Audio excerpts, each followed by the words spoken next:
Laurent Bernat s'entraîne tous les jours, ces derniers temps de manière plus intense, afin de préparer au mieux ses deuxièmes championnats du monde de chasse à l'arc.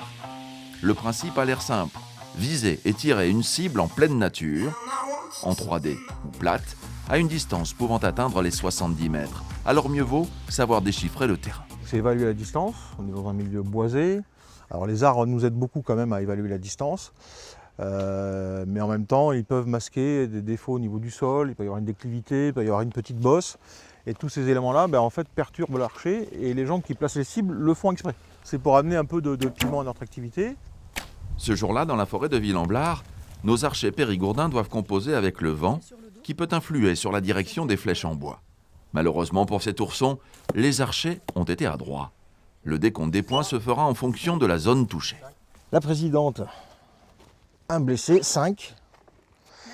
Et ici, 2 blessés, ça fait 10, 8 et 5. Donc en fonction des disciplines, on va avoir un comptage de points différent. En Afrique du Sud, la semaine prochaine, ils seront 8 périgourdins dans la délégation française, à s'aligner sur des parcours parfois longs de 10 km, avec en ligne de mire, on l'imagine, quelques surprises. On va peut-être avoir des tapirs, des guépards, des antilopes, des animaux de la savane. L'objectif de nos archers périgourdins ramenait bien sûr des médailles d'Afrique du Sud, de quoi rajouter au beau palmarès de Laurent, 10 fois champion d'Europe, au tir au propulseur.